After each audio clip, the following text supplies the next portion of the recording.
Michelle Babb, MS, RD, has a private practice in West Seattle where she specializes in mind body nutrition, weight management, and inflammatory digestive disorders. Michelle is a Bastyr trained functional medicine practitioner and was a clinical nutritionist at the Functional Medicine Research Center. She was an adjunct professor at Bastyr, where she developed a course to instruct dietetic students how to use functional medicine in clinical practice. Michelle is the author of The Imperfect Perfectionist, Anti-Inflammatory Eating Made Easy, and Anti-Inflammatory Eating for a Happy, Healthy Brain. She teaches nutrition-focused cooking classes at Puget Sound Consumer Co-op, the largest consumer-owned food cooperative in the United States. Learn more about Michelle at eatplaybe.com. Michelle, welcome. Thank you. Yeah, so I have this beautiful book of yours right in front of me, this Anti-Inflammatory Eating for a Happy, Healthy Brain, 75 recipes for alleviating depression, anxiety, and memory loss. And I just knew I had to have you on after reading through this and giving it away at an expo I was at. I just love it. It's got so much great information, and the photos are gorgeous, right? Really easy to just pick up and use. So, yeah, talk us through a little bit about the impetus for writing a book like this about anti-inflammatory eating for brain health, and really how the two connect, right? How does inflammation connect to what we might have in our kitchens or put on our plates Right, for right. brain Well, health? it was kind of interesting when I actually wrote initial book was Anti-Inflammatory Eating Made Easy. And that book just sort of set the stage for talking more about inflammation and how it weaves through a variety of different chronic conditions that we get concerned about. And actually, as I was writing that book, I started coming across a lot of information in the scientific literature about this connection between inflammation and brain health in general, but specifically things like Alzheimer's and cognitive dysfunction, and even on a different level, depression and other mood disorders. So it really got me thinking about how we could be using diet in a way that is just more impactful to deal with some of these conditions around mood and cognitive decline that I think get to be a concern for many people. But I also recognize that a lot of people in my own practice were struggling with anxiety and depression, Hmm. and wanted to find ways that we could really work on that through food.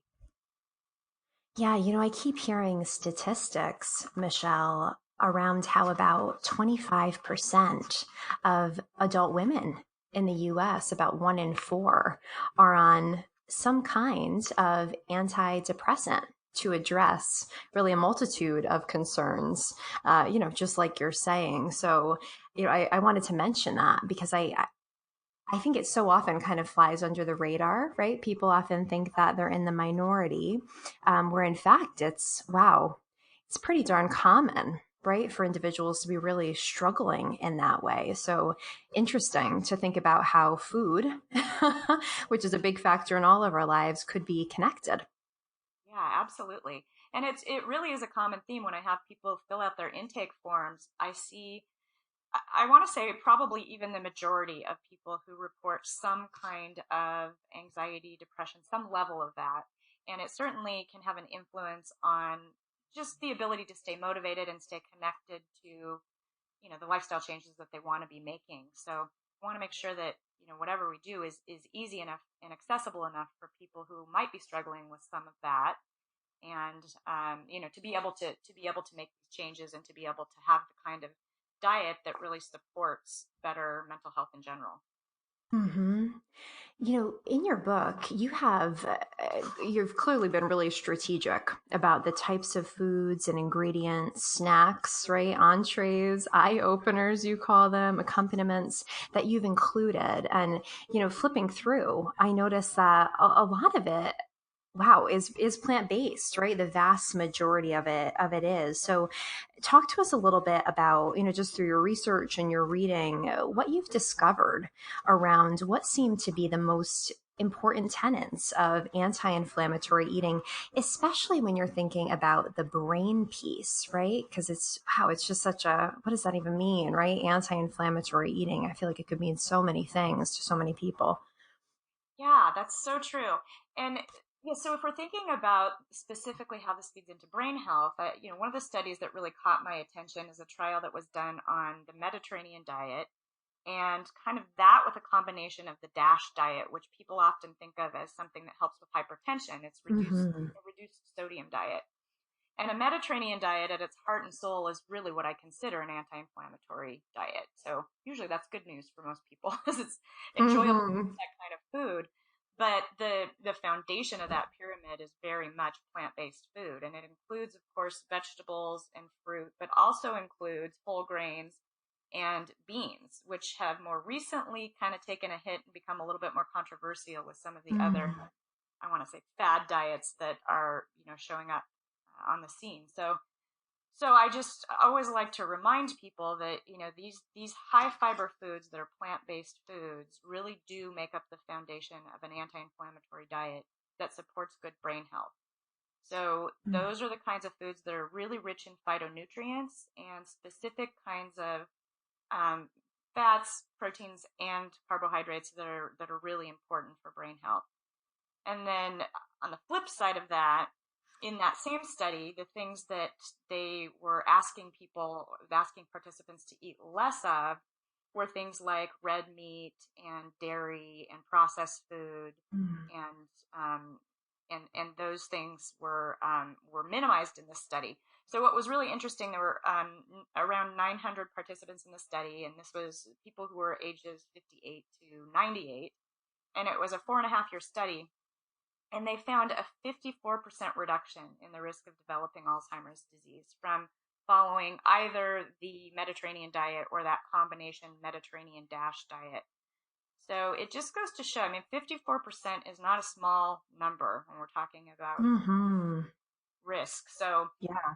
so that to me really caught my attention. And then as I, was kind of combing through the literature in preparation for writing the book, I was just seeing a lot more of that, those specific elements. So the diets would include more vegetables, fruits, nuts, seeds, and beans, and include less meat, and that includes beef, pork, and poultry, and sugar and processed foods. And that was kind of the theme. So that's what led me to select recipes that were definitely going to be more plant based with Hmm. strategic placement of smaller amounts of animal proteins. Hmm. Yeah, something that was really interesting to me was one of the food facts that you have toward the end about pears. You write here that researchers have isolated over a dozen phytonutrients in pears that appear to inhibit inflammation and protect the immune system.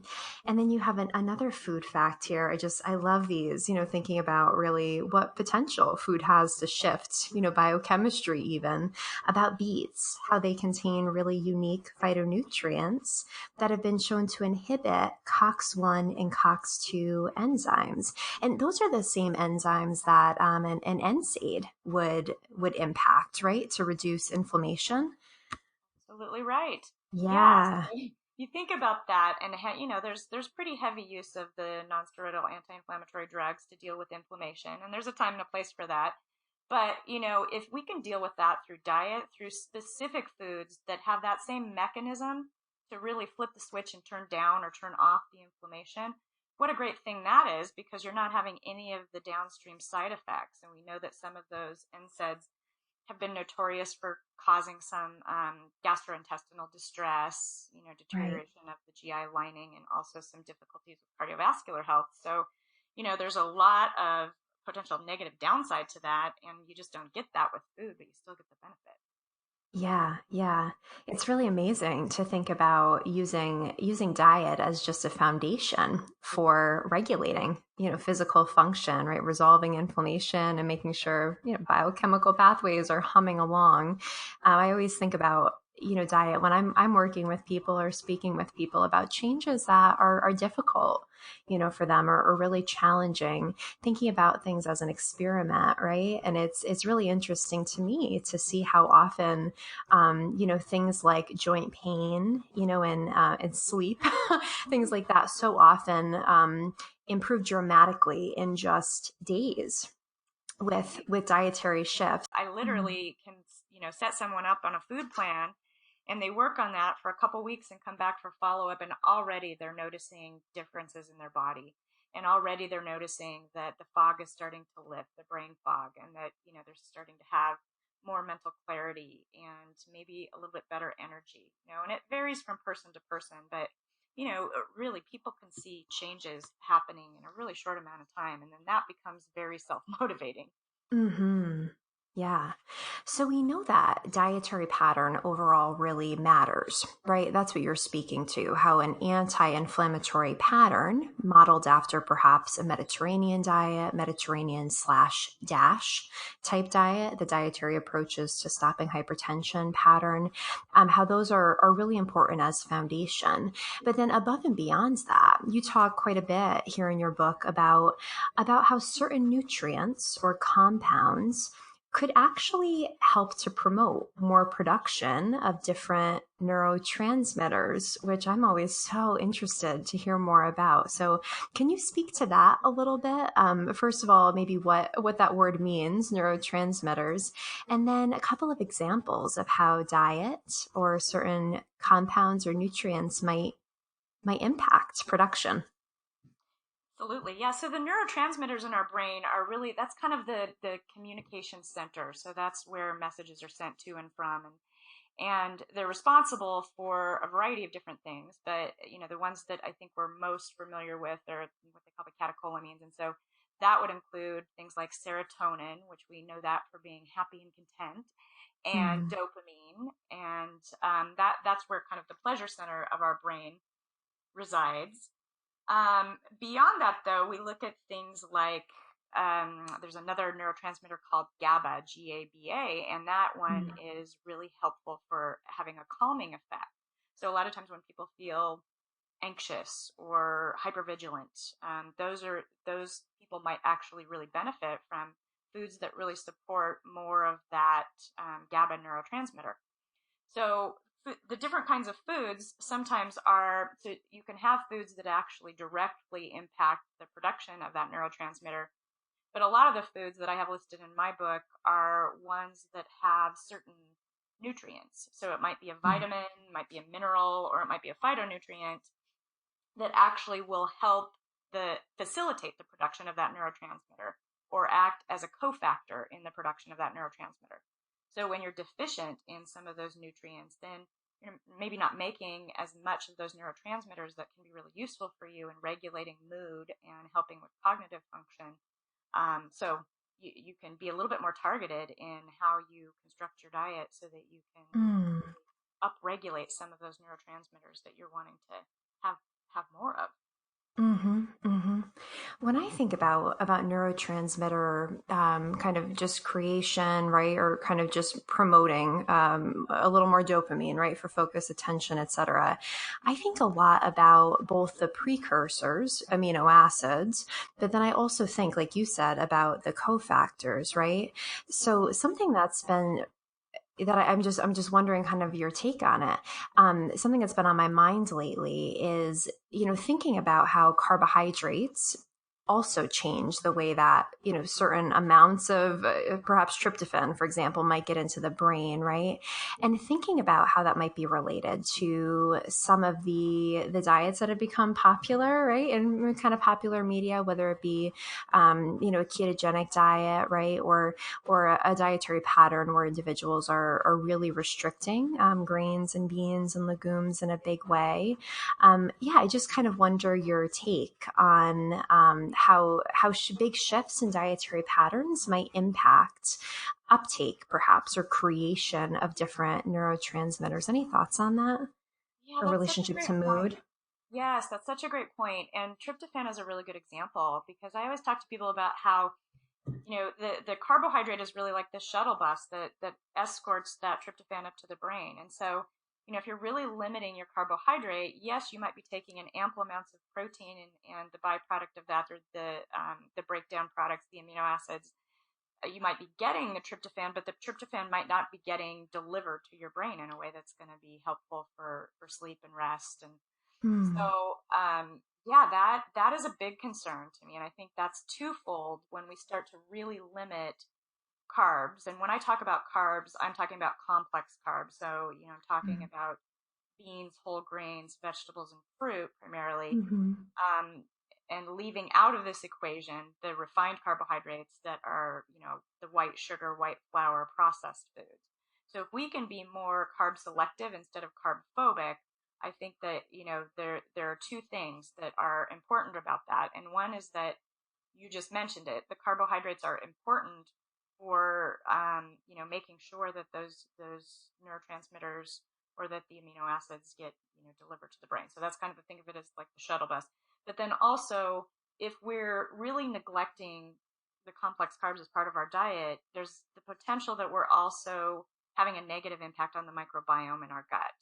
And there's so much discussion now about the gut brain connection and how our microbiome really influences our brain and our thought patterns and our behaviors. And so that really concerns me, because if we're not providing the fuel for the good bacteria in the gut through some of these complex carbohydrates, I feel like we could be creating an imbalance in the gut that will have implications on brain health as well. Hmm. So, and a really important variable sounds like if individuals are experimenting with their diet to pay attention to, right? Right. How perhaps mood or sleep patterns or, yeah, ability to shift from sympathetic to parasympathetic state, all of that, how those things are affected by meal timing or composition. Exactly. Yeah, Yeah, and I it's think interesting. that's important too when we're just thinking about some of these diets were born out of uh, actually a notion of a much shorter term, more extreme therapeutic use for that diet. Mm, So when we start thinking about using these for rapid weight loss and weight management, then I feel like we can run into problems, because these really weren't it really wasn't meant to be long term use. So not meant to restrict carbohydrates to, let's say, 10 to 20% of your diet, like some of the more extreme ketogenic diets would suggest, mm, for a long period of time. You really can end up pretty carb starved as a result of that. mm. So really, at the end of the day, there's a time and a place, right, for perhaps any therapeutic diet, but whether or not it's supportive long term really depends, right, ultimately on the composition, and how it's impacting various systems, microbiome, mind, mood, cognition, as well as all those other factors. Can you sustain it, right? Is it comfortable? Do you have a good relationship, right, with food and eating and all of that? Right, exactly. All of that Yeah. is, I think, of critical importance. I think everybody wants to ultimately land on the kind of food plan that feels sustainable, that doesn't feel like it's over Mhm. restrictive, and, where they really feel like it's optimizing body function and brain function. And Mhm. that's really different for everyone, because we're all biochemically unique. But certainly, paying attention to what your body is telling you and how it's communicating to you, I think is really important, because once we try to get into the one size fits all diet category, and we all have those well meaning friends who tell us that you absolutely have to be doing this particular diet at the moment, you know, Uh-huh. we could just sort of try to opt for sanity, something that's more sane.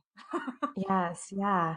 And a lot of what you've done with your work, especially this book that I'm looking at, is to try to pull together a lot of ideas that are based off of these concepts, right? About, what's really necessary for good brain health, for feeling good, for thinking well. And you try to make it really practical for people. I mean, flipping through this, you could easily pick up this book, right? And just make great breakfast, lunch, and dinner, right? Snacks. All day you have menu plans for memory enhancement, right? Is just one of them, one for mood stabilization and one for energy boosting. So I want to hear your thoughts a little bit about just kind of stocking a pantry and really making some of these principles come to life.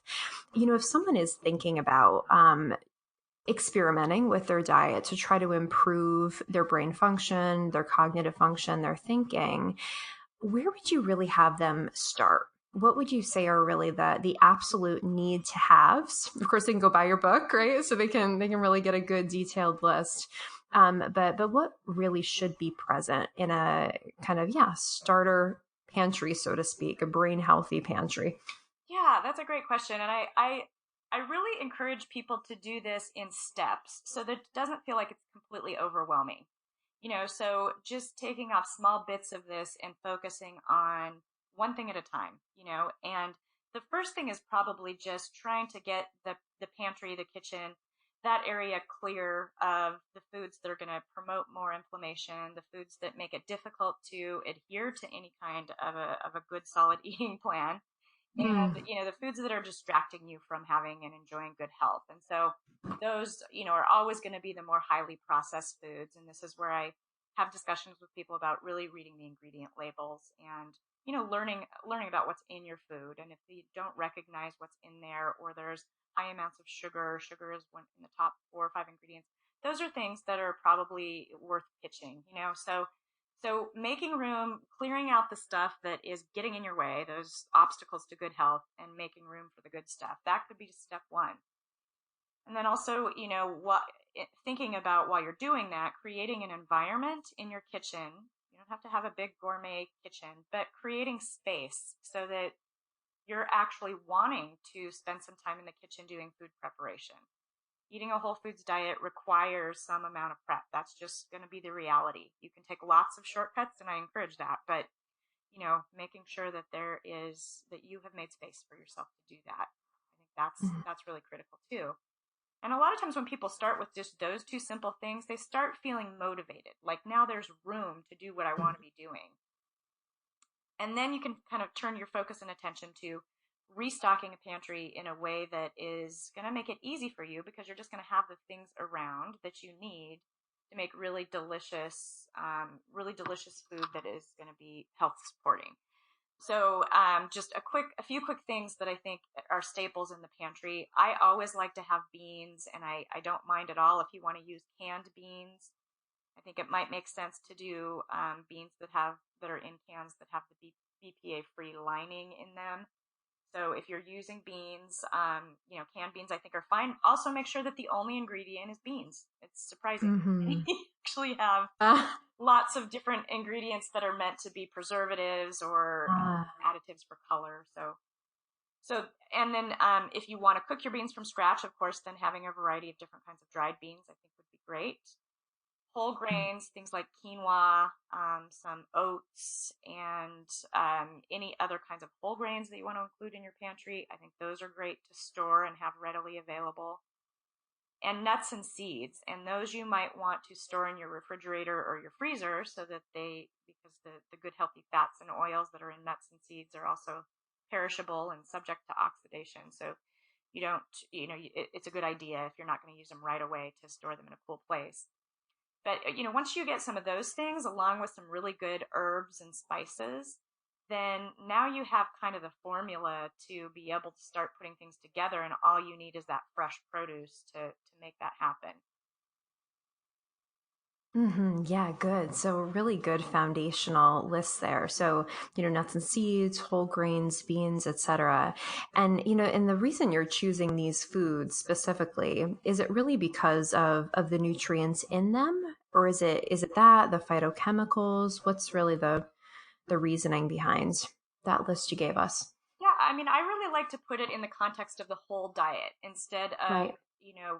trying to just look at one individual food. So I'm always thinking about, what can you have that is going to be part of a well constructed plate? So we don't, in an anti inflammatory healthy plate model, we want to have at least half of your plate be just fresh fruits, vegetables. These are your salad vegetables, greens, things like that. A quarter of your plate can be the starchier kinds of plant-based foods. So that might be some of the grains that I've talked about. That might be some of the starchier vegetables. It might be some of those lovely little red potatoes or Mm. yams or beets or something like that. And then a quarter of your plate is going to be that protein hit, and that might be something like a nice piece of fish. If you're doing small amounts of other types of meat, maybe it's poultry, or it might be plant based. So it might be soy, it might be other kinds of beans.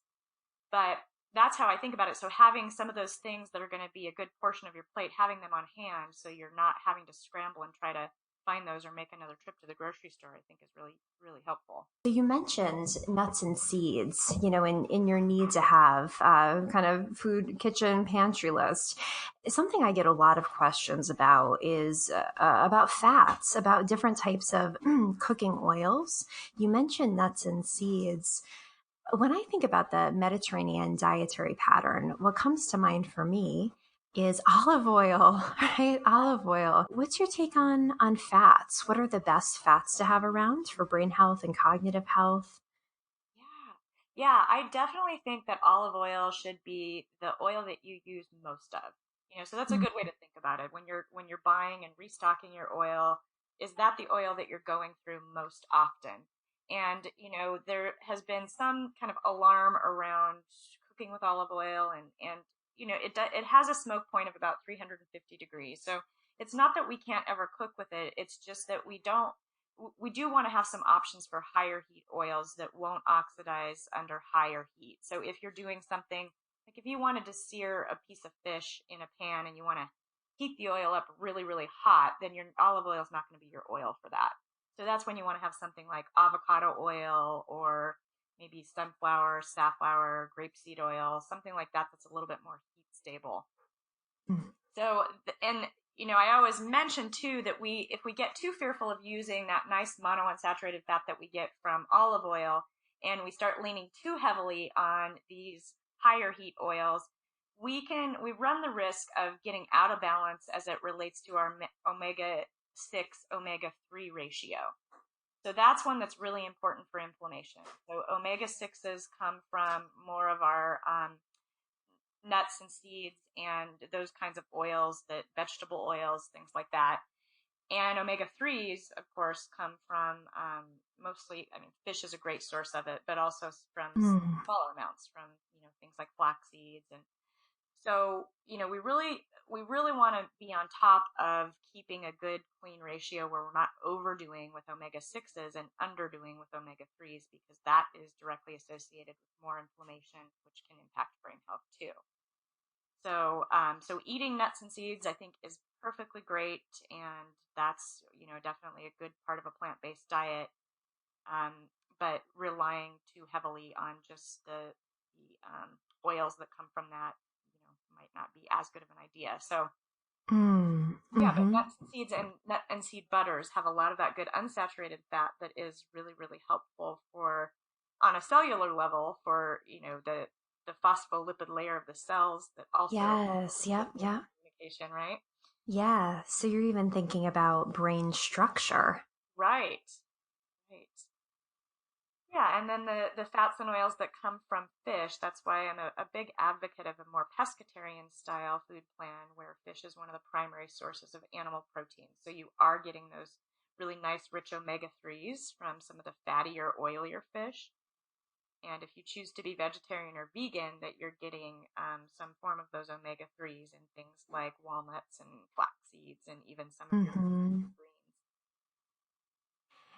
Yeah, beautiful. Yeah, when I think about just structurally the brain, what's really important just to maintain volume, right? Maintain function, communication. I always go back to fat and choline, right? And just the relevance to how neurons are kind of wrapped. That's the way I think of it in just fatty membranes, right? And I really think back to just 15 years ago or so, right, where everyone was on the low fat kick. And I wonder how that might relate a little bit to some of the memory loss or decline that we're seeing now, and how that type of pattern, in a developmental period might later on impact, ability to just age gracefully with a sharp mind. Right. Yeah, I'm wondering too if there might be correlation there. And we still have a bit of a hangover from our fat phobias from childhood. So it's, I mean, often people still are very proud of the fact that they're eating non-fat Mm, fat. So I try to correct that thinking right away because, that's where you end up with a lot of additives in the food that is, not so great. And, when we did that transition to where we were all very concerned about saturated fat and then started using hydrogenated vegetable oils, which could, stand up against higher heat and was more shelf stable, but it produced trans fats. And then mm, we started learning that trans fats were probably even worse for us than saturated fats ever were. yes. Yeah. Yeah. So yeah, you're exactly right. I think that probably had some implications that were not at all helpful for brain health and brain Mm. function. It seems that so often people are really concerned about fat intake, worried about eating nuts and seeds or drizzling olive oil generously over their food because of the calories, right? That's what I hear. Not as much, not as much now as perhaps in years past, but still, it's a pretty prevalent concern. So there is a study done at the University of Barcelona that was really interesting, talking about the Mediterranean diet, where they took about, it was like 7,000, a little over 7,000 people, older adults, at risk for cardiovascular disease. And they basically gave them three different diets. So there were three subgroups. So one had a liter, imagine, right? 34 ounces of extra virgin olive oil over the course of a week to consume. The second group had a Mediterranean diet supplemented with 1 ounce of nuts per day. And then the third group was a low fat diet. And they tried to keep everything else the same in their kind of daily activities, right? Exercise, movement patterns, all of that. So, really interesting that the group that was assigned to follow the nut supplemented group lost about half a pound more weight than the group on the low fat diet. And then those with the added olive oil lost almost 1 pound more weight than participants on the low fat diet. Not to say that's a huge difference, but just to speak to this idea that I believe really strongly in, that a calorie is not just a calorie, right? Because there's a whole lot else going on in our bodies when we digest and absorb food. And last year I was at the ISNPR conference, the International Society for Nutritional Psychiatry Research. And there's a gentleman from the NIH who's done a lot of research on omega-3 fatty acids. And I remember he showed a slide. It was just of three mice next to each other. And one of them was quite thin. This mouse was quite thin, and it represented a mouse model that had been given olive oil versus another mouse which had been given safflower oil, that omega-6 rich, right? And it was the same number of calories, but the other mouse had, gosh, it must have been about double the body mass compared to this other. And I don't remember the time frame or how long it was, but the point that he was driving home, that Joe was driving home, is that these mice were given the same number of calories, but that they reacted very differently. Even just their body weight, right, reacted very differently. So that was really so interesting to me, because I don't think that's a discussion that comes up a lot, about how you don't really, even absorb all the calories from nuts, right? Whole food is just such a different animal, so to speak, than the calories from Oreos, right? Or something else. That's such a powerful example. I'm glad you shared that because yeah, that really yeah, that really drives the point home that our food, every time we eat, it's an opportunity to communicate with every cell, organ, every part of our body in an interesting way. Mm, And it's so this idea that we keep trying to reduce this down to a calories in, calories out yeah. equation is a very outdated way of thinking about food. And, we've just proven time and time again that that's just not how it works. And I have plenty of people who come into my practice who are doing some pretty severe caloric Mm. restrictions, and that's not leading to weight loss. It's not making them feel better or healthier. And it's really so much more about the quality of food. And yeah, fat is certainly a great example of that. Really trying to get the good healthy fats in. The other thing about that is that's what helps you feel really satiated. Mm. And if you're going to be eating a more plant-based diet, if you're just snacking on, carrot sticks and snap peas all day, you're going to feel like you need to keep eating and eating and eating and eating. Uh-huh. Fat is really important to just help you feel like you're satisfied with what you're eating. And so it's a great way to, make sure that you're putting some olive oil on your salads, or make sure that you're slicing up some avocado and adding that in, or eating olives as a snack. All of those things can be great, Mm. in addition to your nuts and seeds.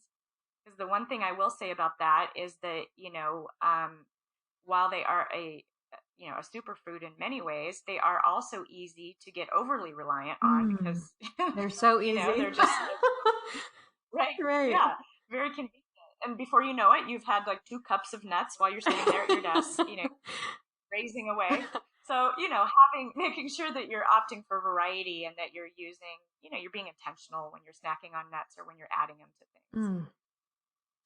Michelle, you have a whole chapter in your book about fermented foods, and you had talked a little bit about the importance of a really healthy microbiome, in relationship to the type of carbohydrates that you're eating. The chapter in your book is called Gut Harmonizing Helpers, and you have a quote here from Michael Pollan. He says, "To ferment your own food is to lodge a small but eloquent protest on behalf of the senses and microbes against the homogenization of flavors and food experiences." I have to say, Isn't it that is great. great? I love it. And I have to say, over the past year or so, I found myself, because I've been so intentional about, as I've delved deeper and deeper and deeper into this, like brain health, nutrition, right, cognition, all of that, about introducing and integrating fermented foods into my diet on a regular basis. And it's gotten to the point where I will just kind of out of the blue, like have a late night craving for a sauerkraut. There's this turmeric sauerkraut that I just love. It's local. It's from Hawthorne Valley. And it's just like one of those things, something about it is like the bite, right? And the bitterness, but a little bit of sweetness, right? And it just makes you feel so good when you eat like really not canned sauerkraut, right? But something that was fermented not too long ago. It's like it's alive. It feels like, and you're like, what is happening to me? I feel so much better after I eat this. So yeah, tell us a little bit more about that, about fermentation and why it's so important to have those fermented foods in your diet, and maybe how often you would recommend trying to integrate them. Yeah, so that's just a way to, one of a couple different ways to introduce some of that good bacteria into the gut. And, I don't know about you, but I know that I have spent some time in my life where antibiotics were something that were, Mm. kind of standard issue when I was a child. Yeah. And, so a lot of the things that happen that compromise your microbiome, the standard American diet is a big one, and prescription medications. So there are a lot of different things in addition to antibiotics that will deplete your microbiome and leave it out of balance, and that can have a really big impact on how that two-way communication highway from your gut to your brain is operating. Mm. It's like having the highway sort of clogged up if things are not, the communication's not flowing smoothly. So fermented foods and cultured foods, and when we think about cultured foods, we think of mostly yogurt and kefir. But when we think about fermented foods, that is something that doesn't require a starter. It is just letting that bacteria kind of proliferate and, leaving the food usually at room temperature with some salt. So cabbage and salt is the two ingredients for just basic sauerkraut. And that, being able to eat the kraut after. So, whether you make it yourself or now we have all kinds of different kraut options available in the grocery store, it is a great way to bring some of that good bacteria into your gut. And it's so the microbes are, I think there's even more complexity, is the way I like to think about it when it's food based versus a specific strain that you're trying to take through a probiotic. And a probiotic supplement, I think there's definitely reason to do that. But if you're trying to just sort of keep your microbiome nice and stable over time, including some kind of fermented food into your diet, into your daily diet, even, I think is a great Mm. idea. And I like what you said, Sarah, about how you just, sometimes get a craving for it, and you take a little bite of it, and you already, you can feel it happening. You can feel Mm-hmm. the magic happening. Mm-hmm. It really works. And I often recommend when people have sweet cravings Yeah. at night, and I tell them, this is not going to be what you think sounds good, but just take a bite of kraut, close the jar, and then just walk away from the kitchen and let that sit for a minute, and people will come back and say it's incredible because it's not what I think I have a craving for, Yeah. but it just feel like something is happening that has shifted my craving. So I think, it just tells me that that's kind of a fast acting way to do something that's really good for your digestive system and your gut. Mm-hmm. Yeah, for sure. It seems like some of the flavor in something like sauerkraut, like that little bit of bitterness. You know what I'm talking about when I say that, when I refer to that? Yeah. It's almost like a lost flavor, I feel like, for in the standard American diet anyway, right? If you're eating, different cuisines, perhaps not, perhaps it's Hmm. there in your diet, but yeah, I think there's something to the kind of philosophy or idea that our bodies really crave a whole spectrum of flavor experiences.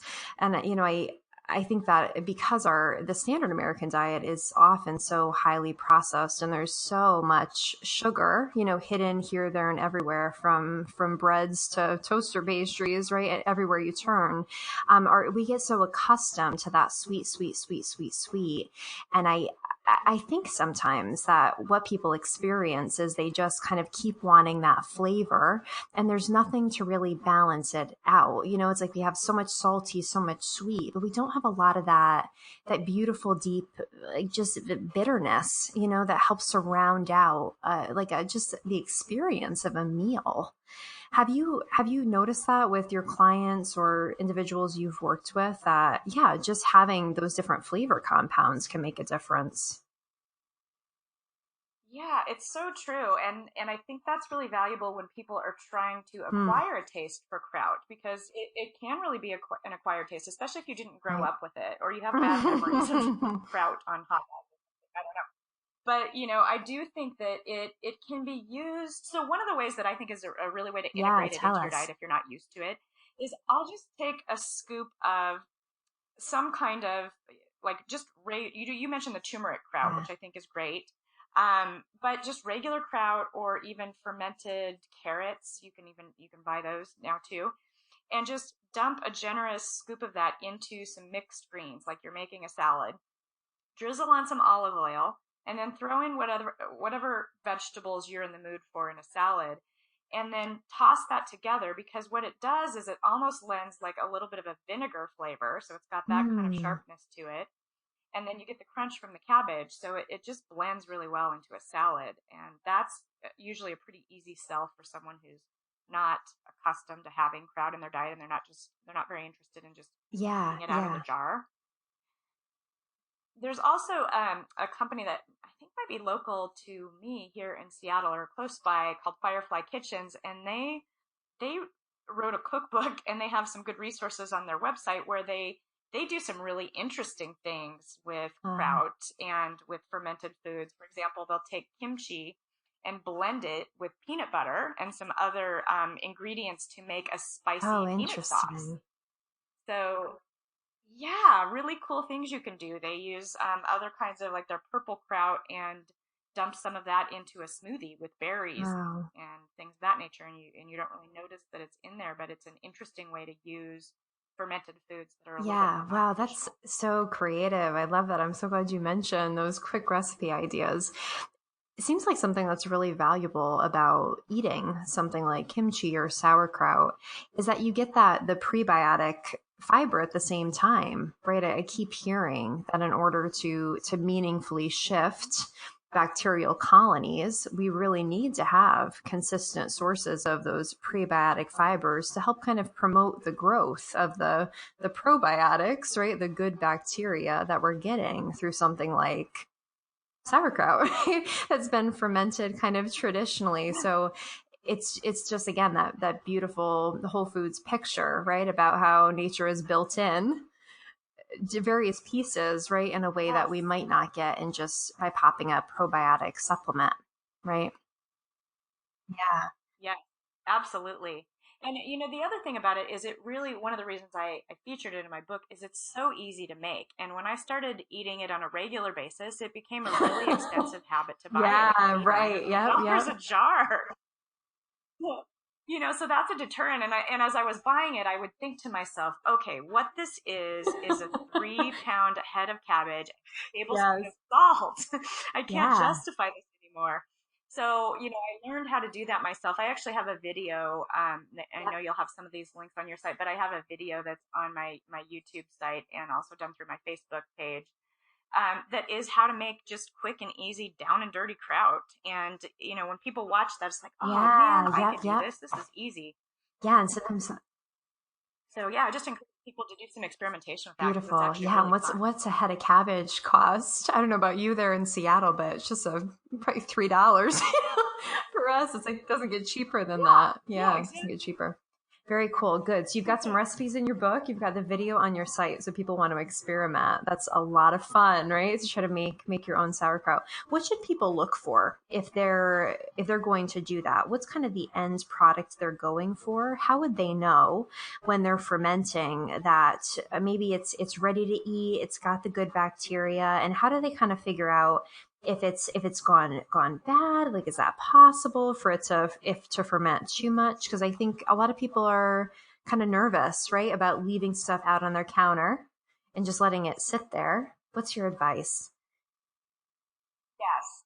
Yes, and you know Oh, what? I was one of those people. I had definitely. I'm sort of food safety crazy, and so the idea of letting something just sit on my counter for a couple weeks was kind of pretty scary for me. And so I actually did take a oh, class on fermentation so that I could have a better understanding of it. So taking a class, if you have access to that, I think is a great idea. But the other thing that can be helpful is, for me, I actually did get a book that I really love that's called Fermented Vegetables by Shockey. And that there's some great pictures in there that will show you. Like if you have a little bit of this kind of, pinkness that you're seeing on top of your kraut, you can get rid of that and it's going to be just fine. But if it looks uh-huh. like this, then, Houston, we've got a problem, so it just kind of helps give you guidance on, okay, well, is this doing what it's supposed to be doing? Which I think at least for the first couple times you make kraut is probably Right. pretty Yep. important for a lot of people. And the sweet spot for fermentation for getting, at the kind of minimum amount of that really good bacteria is a Right. couple weeks. So kraut it will ferment within in a matter of a few days, and it'll start to already get that tangy taste to it. But you really want to let it go for about 2 weeks or longer, in order to get all of that really beneficial bacteria, having a little party there and doing its thing. And, I tend to cut it off shortly after 2 weeks just because texture wise, I like there to still be a little bit of kind of crunchiness in the Hmm. kraut. And the longer you let it go, the more it breaks down and the softer the kraut gets. Some people like it really soft, so they might Mm-hmm. let it go 3 or 4 weeks, so Mm-hmm. just kind of depends on what your Yeah, so preference don't be is. afraid is the message, right? So this is how people have been eating, right? They've been preserving foods and adding salt and brine to keep them good. So, it's interesting to think that that's really another shift that's occurred just in more recent years, right? Where people have had less Right. of a need to preserve and ferment foods because we've got our refrigerators sitting in our kitchens, right? Yeah. Exactly. Yeah, and it is. I mean, it kind of speaks to the things that we've done and added to our foods. To a lot of the preservatives and the things that try to prevent any kind of rotting, and that those things might have implications in terms of creating more inflammation in the body. So it's nice to see kind of a shift or a swing back in the direction of maybe Mm. more natural ways to preserve that have additional benefits that we maybe didn't Mm-hmm. recognize Mm-hmm. before. Yeah. So yeah, Yeah. fermentation, As you were love it. talking, I was thinking about a study. where a group of women consumed yogurt and they underwent MRI scanning. Have you seen this study? Young adult women where they I ate, haven't. yeah, it was just fermented yogurt. They had some, they were put in a scanner, an MRI scanner, and what was seen was changes in midbrain connectivity. So changes in the way the brain was working and communicating, along with behavioral changes that went along with that. So, yeah, it's just fascinating, right? To think when you're eating fermented foods, of course, there's so much research around specific probiotic strains and all of that, and lots and lots and lots coming out. But even just, that whole food that's been fermented, yogurt in this case, but I bet it probably happens with sauerkraut too, right?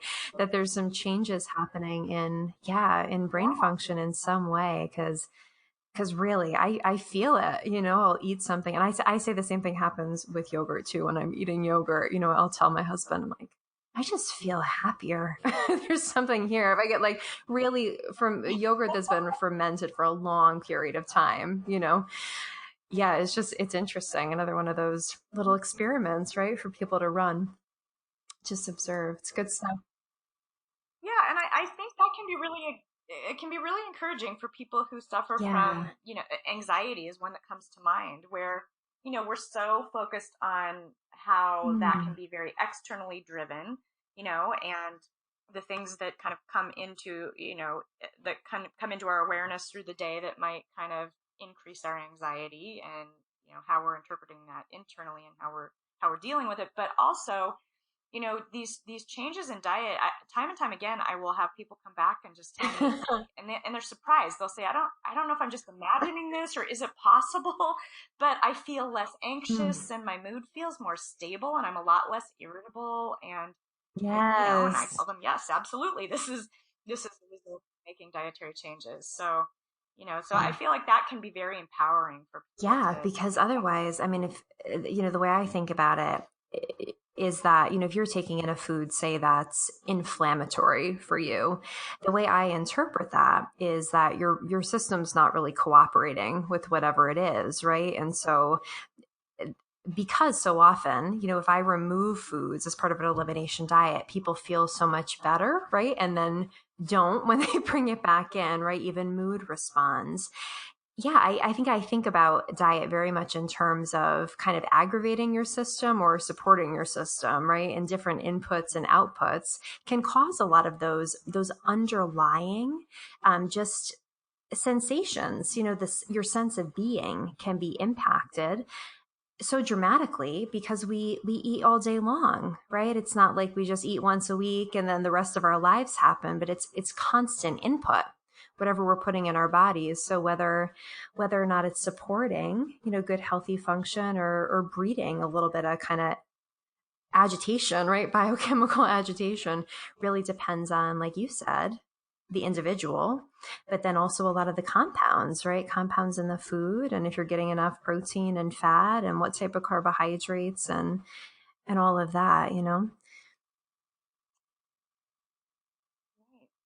Right. And it's, and you say that I like that idea of thinking about this as, like, again, kind of the whole of the diet, because I think we can get so, we can get really caught up in how much carbohydrate, how much fat, how much protein, and what specific foods. But, if we're thinking of it more just in terms of variety and quality, and Mm. I always talk about color. So, lots of color, lots of variety, maybe trying to gravitate toward what's in season if that's appropriate where you live, that will start to sort itself out, so it does. We don't need to, we made this whole business of eating way more complicated than it needs to be, which is why I really like the idea of, talking about this in the context of a Yes. Mediterranean style diet, because that is very sustainable and enjoyable, and we don't have to split hairs over Mm. grams of this or how many calories this has or that has. We really can just eat with intention and send the right messages to our body so that it's not in, that state of alarm. I talk about Mm. chronic inflammation being like your body is like the alarm bells are going Right. off in your body 24/7. And so your body can't really focus on just optimizing your digestion and having good metabolism and all of the things we want it to be doing, because it's really just trying to put the Mm-hmm. fire out all of the Mm-hmm. time. So, if people are thinking about shifting their diet to see how it might impact mood or brain function, what are really the best available resources? So, I'd love to hear just a little bit more about your cookbook, about what people could possibly pull out of that.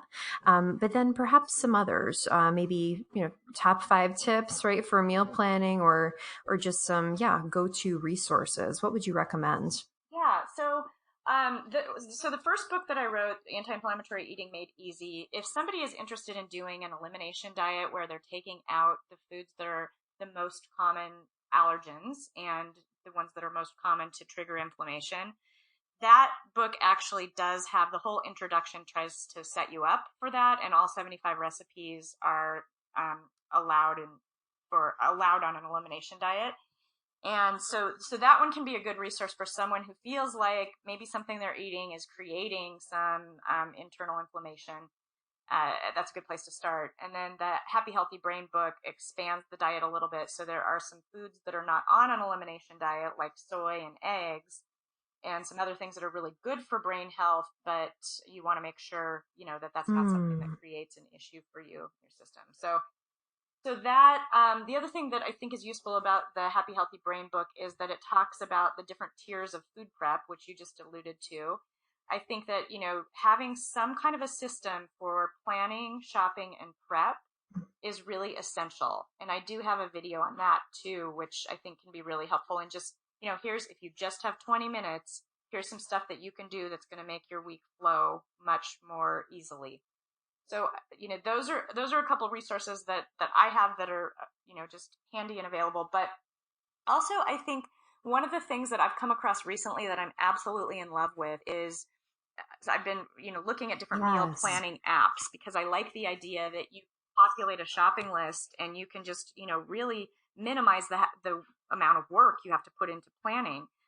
So I came across one through the Blue Zones, which is a project that I absolutely love. Um, Blue zones are the areas around the world where there are the highest number of centenarians, people who live to be 100 plus, and it talks about some of the commonalities in their diet. Well, Dan Buettner, who's the lead researcher, came out with a Mm. cookbook on the Blue zones, but they also developed this really genius app that does menu planning for you. And you just complete a really short survey when you sign up for it, like how much time do you want to spend preparing meals, and do you have other food intolerances you need to work around. And then each day you do your menu planning, it gives you 3 choices for breakfast, lunch, and dinner. And then you just choose one. It enters into your menu plan, and then it populates into a shopping list that's organized by the section in the Wow. grocery store. And this particular app is vegan because their research definitely shows that all of these areas have much Mm. more of a plant slant to their diet. So you can add fish to that or anything else you would want, but it definitely shows some really creative things that you can do with vegetables to make them more enjoyable. And the recipes are really quick and easy, and it's a really fun way to do menu planning. So that's a resource I'm Wow, really that enjoying sounds right now. great. So if you want to eat like the world's healthiest and happiest, there you go, right? Yeah, Beautiful. So glad yeah, you so mentioned Blue that. Zones, your cookbooks, right? Give us a couple good resources for fermentations. That could be really fun for some people. Is there anything else that you really want to make sure that we mention? I guess one of the things that I didn't touch on too much is just the things in your diet that can be contributing to some of the Oh the yeah, issues around inflammation, and I just want to be clear about what good. those are, because I like to focus more attention on the things you want to have more of in your diet, and I think we've Mm, done a good job of that. But I also just want to touch on a couple things that are worth making sure that you're yeah. really trying to minimize and limit. And I mentioned earlier that in many of those studies that I've talked about, meat, so beef, pork, and poultry, have what's called arachidonic acid, which is, you can think of it as kind of the opposite of omega-3 fatty acids. So that can initiate more inflammation. So it doesn't mean that you have to become vegan and totally cut all of that out of your diet. But in all of the blue zones, they use meat Mm. very much like a condiment in the diet. So really, not, it doesn't have to be the centerpiece of every meal. And it would be nice to challenge yourself perhaps to doing some solely plant-based Mm. meals and see what Mm-hmm. that feels like. And then so less meat, and less sugar for sure. So when I say sugar, I am not in the camp of thinking that all sugar is created equal. I don't think that, the fruit that's in the sugar that's in fruit, the fructose, is the same thing as refined sugar.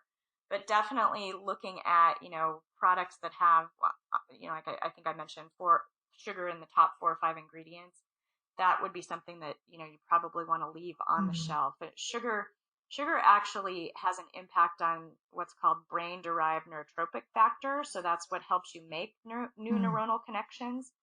And sugar has a very negative effect on your brain derived neurotrophic factor. So decreases that ability for your brain to you know create new neurons. So you definitely don't want to be doing that if brain health is, among your top concerns. So limiting refined sugar, using alcohol sparingly in moderation, if at all, and really, trying to ditch the processed foods, because it seems like often we're finding out that ingredients that we thought were Mm. pretty benign are have to initiate some inflammation. Carrageenan being one of them, which is a thickener that's often used, Mm. particularly in milk alternatives. So, we just want to really be able to recognize the ingredients that are in our foods, and that usually keeps you Thank on the you straight and so narrow. much for mentioning that. There's a trial, the SMILES trial, that was completed last year. Felice Jacka was the lead investigator. Have you read this?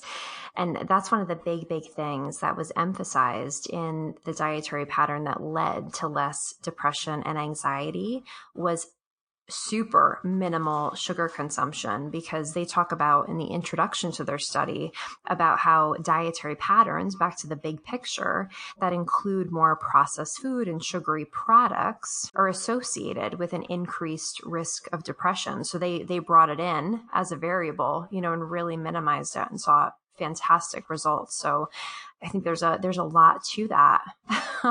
There's a lot to that. So Yes. very good. Excellent. So, yeah, so big picture here is that, man, oh man, lots of options, for people who want to try to use diet to feel better and to shift brain function and memory and BDNF. Love it. So maybe even memory, right? Improving short-term memory, holding on to those new brain connections. It's really exciting stuff. Who knew, Michelle? Who knew that you could achieve all this?